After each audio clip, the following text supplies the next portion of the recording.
안녕하세요. 오늘도 사연살롱을 찾아주셔서 감사합니다. 저는 30대 여자입니다. 모 지역 교향악단에서 바이올린을 연주하고 있어요. 물론 음대에 갔을 땐 세계적으로 유명한 바이올리스트가 되는 것이 목표였지만 세상엔 저 말고도 잘하는 사람이 많았고 현실의 벽에 그저 전 앞으로도 제가 좋아하는 바이올린 연주를 계속 할 수만 있으면 좋겠다고 생각했어요. 시향에 들어가는 것도 사실 바늘구멍에 들어가는 것보다 힘들었지만 정말 죽기 살기로 매달린 끝에 어느덧 저희 악단의 바이올린 연주자가 되어 있네요. 상황이 이렇다 보니 시향에 들어온 이후로는 변변한 연애도 한번 하지 못했는데요. 제가 나이를 먹을수록 부모님은 초조해지셔서 두 분이 자처해 좋은 혼처를 적극적으로 알아보셨어요. 그래서 부모님의 권유로 종종 맞선을 봤어요. 조건이 좋으면 좋을수록 묘하게 사람의 인품은 반비례하더라고요. 그리고 그날은 제가 본 남자 중에 조건이 가장 좋은 남자를 만나러 나갔어요. 이 남자는 그간 제가 생각한 공식을 깨버렸죠. 자신이 가진 것을 드러내지 않았고 몸에 젠틀함과 배려심이 배어 있어서 만나는 내내 저는 이 남자한테 대접을 받고 있다는 생각이 들었어요. 아, 이렇게 다 가진 남자도 있구나. 저는 속으로 감탄했고 당연한 일이겠지만 이 남자에게 호감을 느끼게 되었어요. 다행히 이 남자도 제가 마음에 들었는지 저희는 그 후 결혼을 전제로 하는 연애를 시작했고 첫 만남이 어찌되었든 저희는 잘 맞는 여느 커플처럼 연애하는 동안 큰 트러블 없이 서로를 알아가며 만났어요. 이 남자를 만나면 만날수록 제 마음속엔 어떤 걱정의 씨앗이 자라게 되더라고요. 이 남자는 제법 우리나라에서 알아주는 건설회사의 외동아들이었어요. 나름 딸 자식 음대에 보낼 만큼 괜찮은 집안이라고 여겼던 저희 집은 이 남자의 집안에 비하면 그저 평범, 아니 한참 부족하다고 느껴질 정도였고 결혼을 전제로 만나는 사이인지라 차이나는 양가의 재력이 신경 쓰이기 시작했어요. 주변 친구들과 동료들은 이런 고민을 하는 저에게 어차피 맞선 나오기 전에 혜주씨 조건 다 보고 나온 거잖아. 신경 쓸 필요 없을 것 같은데? 오히려 없는 집보다야 있는 집이 땡큐잖아. 안 그래? 난 혜주씨 부럽다. 라며 제가 괜한 걱정을 하는 듯 말했어요. 그래도 저는 찝찝한 건 싫어서 이참에 이야기해 명확하게 답을 듣고 싶었고 타이밍을 봐서 이렇게 말했어요. 맞선 보러 나올 때 어떻게 들었는지 모르겠지만 재환씨 집안에 비하면 저희 집은 평범해요. 혹시 나중에라도 문제될 게 있다면 이 결혼은 하지 않는 게 좋겠어요. 문제요? 지금 혜주씨 말은 거꾸로 하면 혜주씨 집안보다 우리 집이 평범하다면 문제가 될 수도 있다는 말이에요? 아니요, 제 말은 그러니까 재환씨 집이 생각보다 너무 부자라 걱정이 돼서요. 이상하네요. 보통은 돈이 없어서 걱정인데 혜주씨는 우리 집에 돈이 많아서 걱정이라니. 저희 부모님은 워낙 당신들이 가진 게 많아서 이번 맞선 때도 그런 조건은 별로 보시지 않았어요. 저도 뭐 비즈니스도 아닌데 그런 거 따지고 싶지 않았고요. 아니, 오히려 바이올리스트를 만났는데 내가 감사해야 하는 거 아닌가요? 이 남자는 그렇게 말하고 저에게 환하게 웃어주었어요. 순간 저는 지난번 동료가 말한 대로 난 지금까지 하지 않아도 될 걱정을 했구나. 이런 남자라면 더욱 믿고 결혼해도 괜찮겠다. 라는 생각이 들었어요. 그렇게 저희는 맞선 본 지 1년이 되지 않아 서로 양가에 결혼하겠다고 인사를 드렸죠. 이제는 남편이 된 그이의 말대로 재력가인 예비시댁에선 저희의 결혼에 가타부타 하지 않으시며 결혼을 찬성해 주셨어요. 그 소식에 저희 엄마는 제가 나름 재력가 며느리가 된다며 기뻐하셨고 급기야 동네방네 자랑을 하시는데 제가 다 얼굴이 화끈거릴 정도였어요. 그래도 뭐 엄마가 이렇게나 좋아하시니 자식으로서 그 기분이 나쁘지 않았어요. 그렇게 저는 남들이 조금 부러워하는 좋은 짝과 좋은 시댁을 만나 본격적으로 결혼 준비에 들어갔어요. 아무리 상대 집이 괜찮다고 했어도 보는 눈이 있으니 저희 부모님은 남편의 집 수준에 맞춰서 예단과 예물을 준비하신다고 무리를 하셨어요. 아무래도 곱게 키운 딸이 부잣집에 시집가서 책 잡히지 않고 잘 살길 바라는 마음에 그동안 모아놓은 통장의 잔고를 딱딱 긁어 할 수 있는 최대한의 노력을 하셨던 것 같아요. 지금 생각해보면 그럴 필요까진 없었는데 이렇게 이혼을 하고 보니 그것도 제가 저희 부모님께 한 불효인 것 같아 마음이 아프네요. 아무튼 저는 그렇게 나름 재벌 며느리가 되었어요. 하지만 결혼하면 더 많이 행복해질 거라는 제 예상과 다르게 본격적인 시련은 결혼 후부터 시작되었죠. 이제 결혼도 했으니 앞으로는 우리 집에 어울리게 살아야 한다. 그래서 내가 앞으로 너를 좀 가르쳐야 하겠는데 당장 내일부터 선생님들이 집으로 올 테니 넌 신혼집 말고 우리 집에서 지내거라. 아, 그리고 당분간은 친정에 가지도 말고 전화통화도 하지 마. 알겠지? 저는 시어머니의 그 말에 제 귀를 의심했어요. 여태 가타부타 아무 말도 하지 않았던 시어머니셨기에 그 당혹감은 뭐라고 표현할 수 없을 정도로 저에겐 충격이었죠. 게다가 친정과는 당분간 만나지도 통화도 하지 말라니 이 상황을 어떻게 받아들여야 하나 잠시 머릿속이 멍했는데 저는 곧 시집을 왔으니 이 집의 문화를 따로 배울 필요도 있겠다는 생각에 신혼여행의 단꿈도 깨기 전 남편과 떨어져 시댁에 들어가게 되었어요. 시댁에 들어간 후로 매일 요리 수업과 매너 수업, 그리고 영어를 비롯한 프랑스어, 중국어 등 외국어 수업을 받았고 그렇게 일주일이 지나자 전 제가 결혼을 한 건지 기숙학교에 들어왔는지 헷갈릴 정도로 이게 지금 뭐 하는 거지? 소위 말하는 현타가 왔어요. 그렇게 제 평생 가장 긴 한 달을 보냈고 꿈에 바라던 신혼집으로 돌아갈 수 있었어요. 시어머니는 저를 신혼집에 보내고도 집안에 무슨 일이 있다 싶으면 어김없이 저를 호출해 저의 일상생활에 점점 지장을 주기 시작했어요. 시향에 몸담고 있으니 단원들과 같이 연습도 해야 하는데 시어머니는 그런 제 사생활은 안중에 없는 듯 제 사정을 봐주지 않았고 저는 결혼한 지 얼마 되지도 않았는데 점점 한계에 부딪히게 되었어요. 저희 시댁집은 드라마에서 나올 법한 큰 저택이었어요.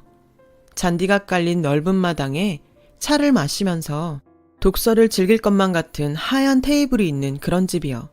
그리고 당연히 운전기사와 집안 청소를 해주시는 이모님들이 거의 상주하고 계셨는데 시어머니는 이상하게도 이미 이모님이 청소를 마친 곳도 저에게 다시 청소를 하라 했고 아주 부담스럽게 제가 청소하는 모습을 차를 마시며 처음부터 끝까지 지켜보셨어요. 상황이 여기까지 오니 저는 속으로 어머님이 내가 마음에 안 드셔서 그러나? 그랬으면 처음부터 결혼을 반대하시지. 이게 무슨 심보야? 라고 생각했고 이런 제 생각이 틀리지 않았는지 시어머니는 다른 가족들이 있을 때와 저와 단 둘이 있을 때에 온도차가 심하게 났어요. 특히 남편이 있을 때와 없을 땐 그 온도 차이는 확연했어요. 남편이 있을 때는 목소리부터 상냥하게 아가, 시집 온 지 얼마 안 돼서 힘들지? 그래도 조금만 몸에 익혀두면 나중엔 편하단다. 그냥 우리 식구 되는 과정이라고 생각하렴. 이렇게 말씀하셨고 남편이 없을 땐 마치 저를 하녀 부리듯 얘, 뭐든 기브 앤 테이크야. 부잣집에 시집을 왔으면 이 정도는 감수해야지. 안 그래? 라고 하시는데 하루에도 몇 번씩 바뀌는 시어머니를 보고 같은 사람이 맞나? 싶을 정도로 황당했어요. 나중엔 저 혼자 시어머니는 이중인격자다 라는 결론을 지었어요. 그 후로 저는 시어머니와 단 둘이 있을 땐 저 스스로를 지킬 방법을 고민했고 저는 초소형 보디캠을 몸에 지니고 다니게 되었어요. 한편 시아버지는 집안일에 크게 관심도 없고 신경 쓰고 싶어 하지 않는 분이셨어요. 그저 튀거나 남들 입에 오르내리는 그런 소란스러운 일만 만들지 않으면 뭘 하든 상관하지 않으셨어요. 이 정도 되면 왜 남편에게 그동안 당한 일들을 얘기하지 않나 하는 생각도 드실 텐데요. 저도 처음엔 남편에게 시어머니가 저를 마음에 들어하지 않아서 일부러 하지 않아도 될 일들을 시킨다고 말하고 싶었지만 어쩐지 그렇게 말을 해버리면 당장은 남편의 도움으로 어찌어찌 넘어갈 순 있겠지만 그 후폭풍이 감당되지 않을 것 같았어요. 또한 명백한 증거도 없이 하는 제 말을 남편이 어떻게 받아들일지 확신이 없어 일단은 두고 보자 싶었고요. 그렇게 신혼이지만 달콤함보다는 고된 생활을 이어가고 있던 그 즈음 시어머니의 선을 넘는 간섭은 점점 더 심해져서 저를 더욱 올가매더라고요. 전 이제부턴 참지 않겠다는 각오로 시어머니에게 할 말은 하자 라고 결심했어요. 예, 너 그 악단에서 바이올린 하는 거 그만둬라. 어머니, 시향에 들어가는 거 쉬운 거 아니에요. 전 앞으로도 계속 바이올린 하고 싶어요. 시어머니는 당신의 말에 토를 달기 시작한 저를 보며 인상을 잔뜩 찌푸리셨고 화가 단단히 나셨는지 목소리를 높이며 이렇게 저를 다그쳤어요. 너 지금 어른 말에 토 달았니? 매너 수업 때 뭘 배운 거야? 내가 너 이따위로 하라고 그 비싼 수업료 낸 줄 아니? 그 수업 제가 받겠다고 하지 않았고요. 그리고 이건 수업하고는 상관이 없는 것 같아요. 어머니가 저 마음에 들어하지 않는 거 저 알아요. 근데 결혼할 때 반대 한번 하지 않으시더니 왜 이제서야 이러시는지 저는 정말 이해할 수 없어요. 왜 이제 와서 그러냐고? 난 처음부터 그렇게 잘나거나 그렇게 못난 며느리 말고 딱 너 같은 며느리를 원했어. 적당히 과거 타이틀 있고 그렇다고 내놓으라 하는 집안 딸도 아닌 딱 너 같은 애가 내가 다루기가 좋거든. 뭐라고요? 저는 시어머니의 그런 뻔뻔한 말에 모멸감을 느꼈어요. 그런데 시어머니의 다음 말은 저를 더 경악하게 만들었어요.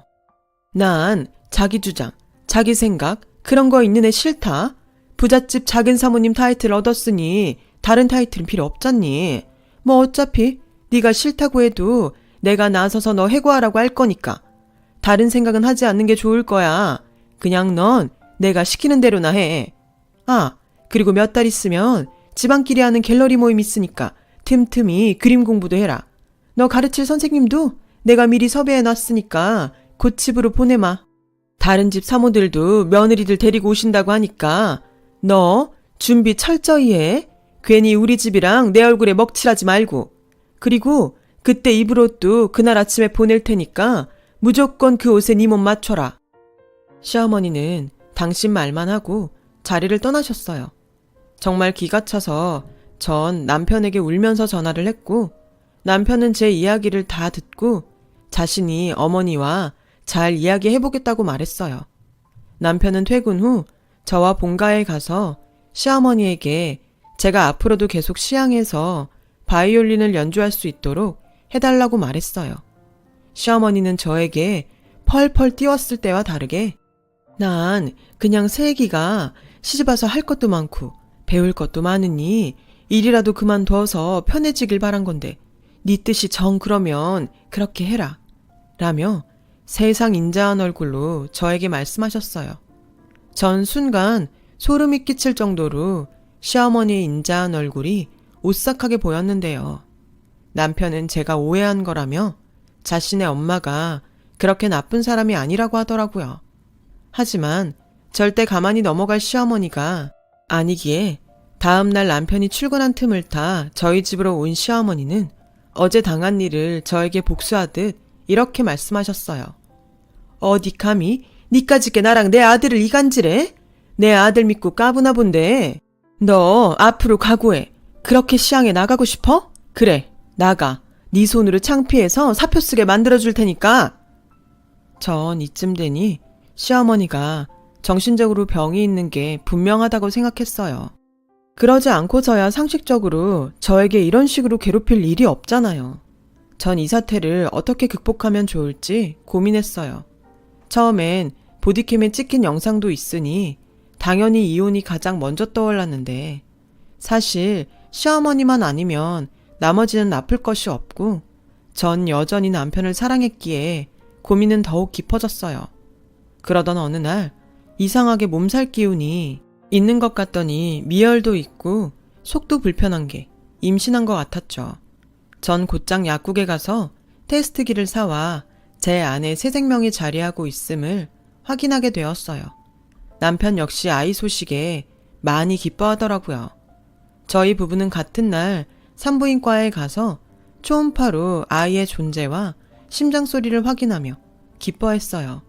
그런데 평소 말랐던 제 몸을 보시고 의사 선생님은 산모가 체력적으로 잘 버텨줘야 아이도 무사히 뱃속에서 크는 거예요. 앞으로 무리하지 말고 잘 먹어요. 이렇게 말씀하셨어요. 의사 선생님의 말을 듣고 시어머니가 스트레스만 주지 않으면 별 문제가 없다고 생각했고, 어쩌면 아이 소식에 시어머니도 그동안 부렸던 심술을 좀 내려놓지 않을까 하는 기대감도 들었어요. 하지만 시어머니는 임신했다는 저에게 혹여 애 앞세워 어쩌겠다는 생각은 하지도 마라 라며 혹시나 했던 모든 기대감을 잘라버리셨고, 그 후엔 저희 집에 미술 공부를 시켜줄 선생님을 보내면서 전 어쩔 수 없이 살기 위해 제 손으로 시향에 휴직계를 냈어요. 그리고 곧 문제의 갤러리 모임 날이 되었어요. 아침에 시어머니가 말했듯 모임에 입고 갈 옷이 도착했는데 임신으로 불어난 저희 몸은 도저히 그 옷을 소화할 수 없었어요. 무조건 그 옷에 네 몸 맞춰라. 전 시어머니의 그 말이 귓가에 맴돌았고 시어머니에게 전화를 걸었어요. 이 옷은 임신한 저에겐 절대 무리이니 다른 옷을 보내주시던 제 옷을 입고 가던 하겠다고 말할 생각이었죠. 그런데 내가 분명 말했지. 무조건 그 옷에 네 몸을 맞추라고. 어디 태어나지도 않은 애 핑계를 대면서 시어머니 말을 거역해.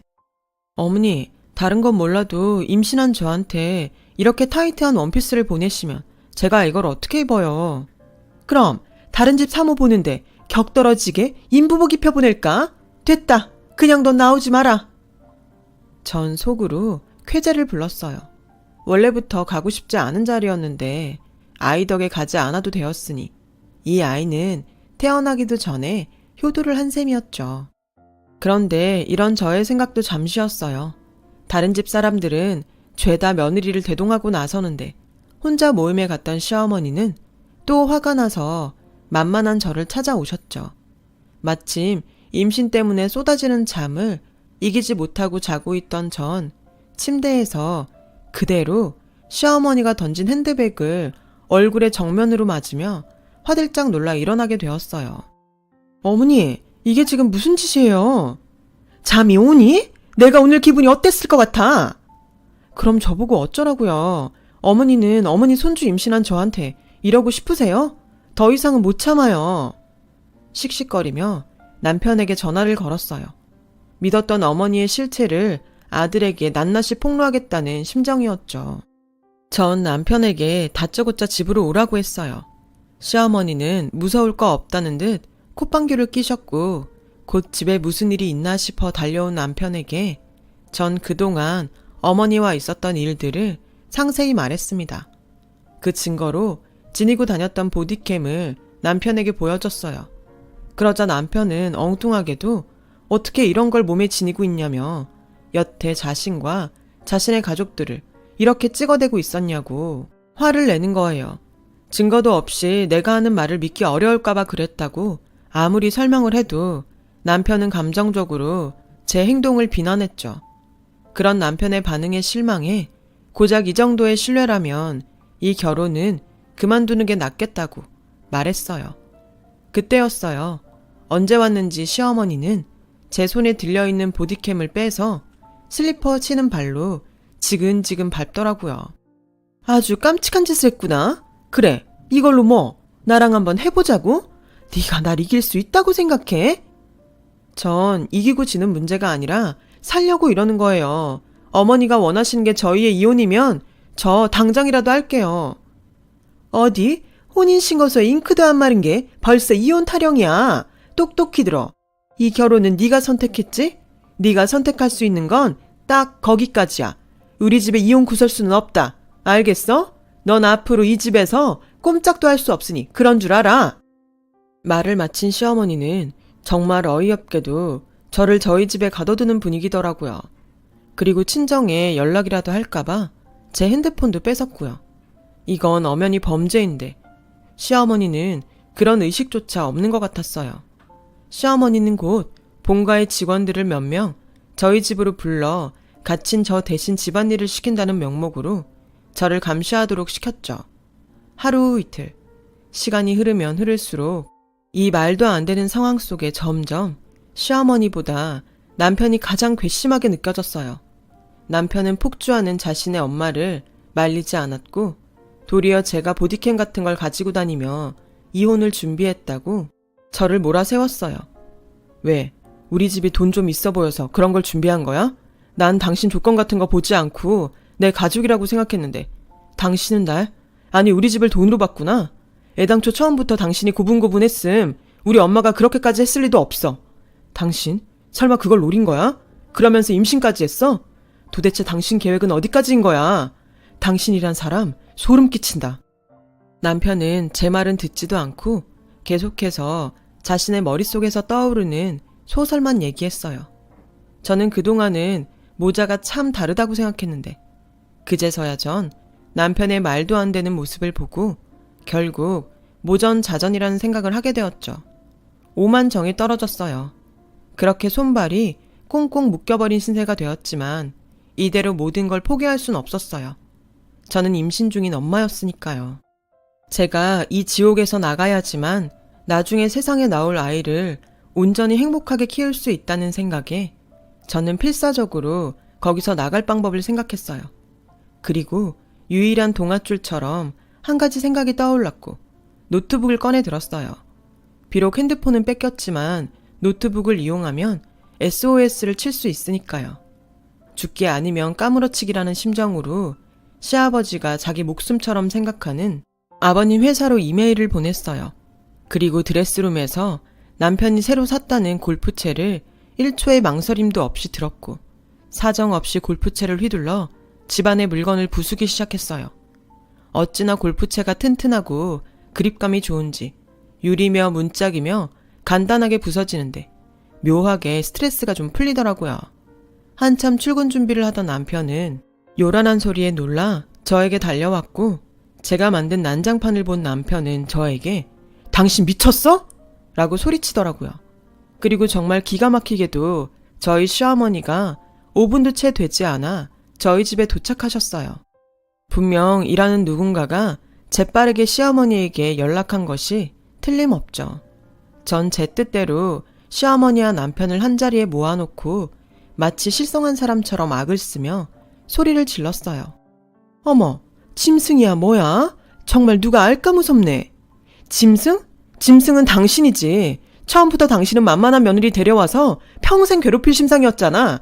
다른 사람 볼 때는 위하는 척하고 정말 소름 끼쳐. 이런 데 사는 사람이 어떻게 안 미치고 배겨?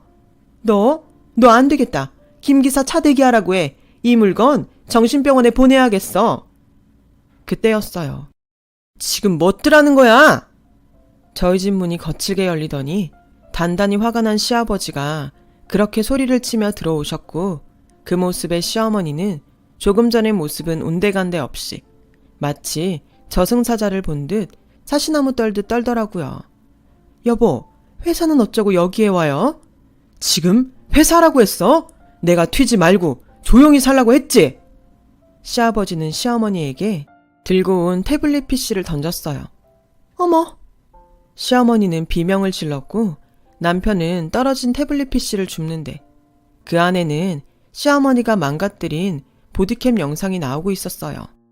전 이메일에 땡땡건설 사모님의 실체라는 글을 썼고 백업해둔 노트북 영상들을 모두 첨부 파일로 보내며 당장 이혼시켜주지 않으면 언론사에 이 영상들을 보내겠다고 했어요. 당연히 시아버지는 세상에 이런 막장 같은 집안일이 새어나가는 걸 극도로 싫어했죠. 시어머니를 찾아 저희 집으로 오셨던 거예요.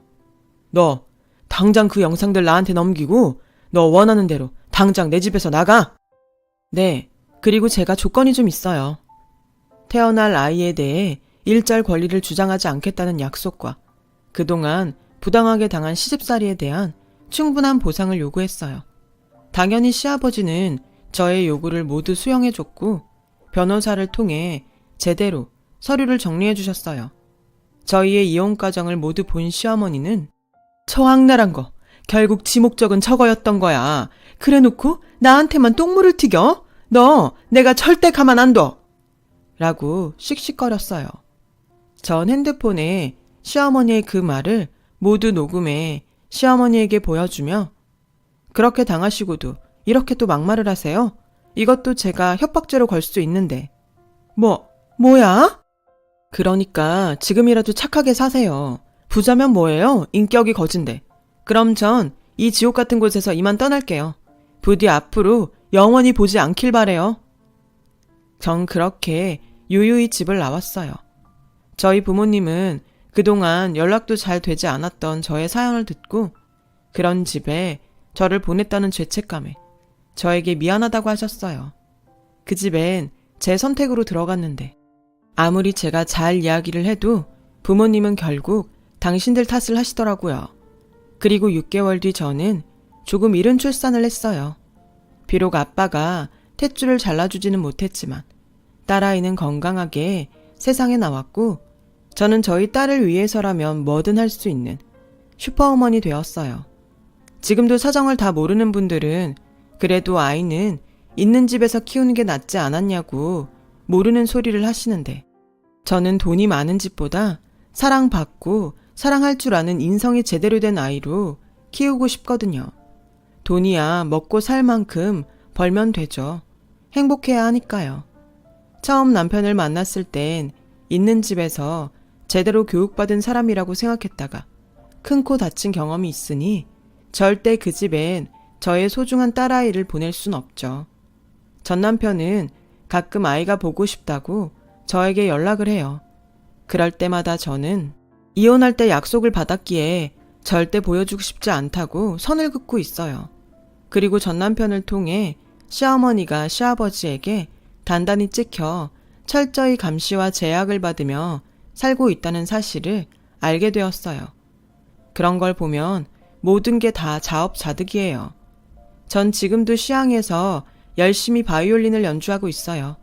사랑하는 일과 사랑하는 딸이 있기에 남들이 생각하는 것보다 훨씬 행복합니다. 저희 딸은 비록 아빠는 없지만 손녀라면 하늘의 별도 따다줄 외할머니와 외할아버지의 전적인 지원과 사랑을 받고 있어요. 저희 아빠가 정년을 앞두고 더 일하고 싶은 생각에 회사에서 독립해 사업을 시작하셨는데 워낙 발이 넓고 인망이 높아 하는 사업마다 아주 잘 돼가고 있어서 오히려 지금은 생각도 없는데 저에게 저희 집과 어울리는 혼처가 있다고 연락이 올 정도예요. 저는 이혼하고 다시 부모님의 딸로 또 세상에서 가장 귀한 딸의 엄마로 살고 있어요. 이 행복을 얻기 위해 그 험한 길을 걸었나 싶을 정도로요. 저는 앞으로 무조건 저희 부모님과 딸아이를 위해 더 잘 살겠습니다. 지금까지 저의 이야기를 들어주셔서 감사합니다. 여러분들도 어제보다 오늘이, 오늘보다 내일이 더 행복하길 바랄게요. 여러분, 사연 댓글에 응원과 현명한 조언 부탁드려요. 좋아요와 구독은 저에게 큰 힘이 됩니다. 오늘도 좋은 일 가득하세요.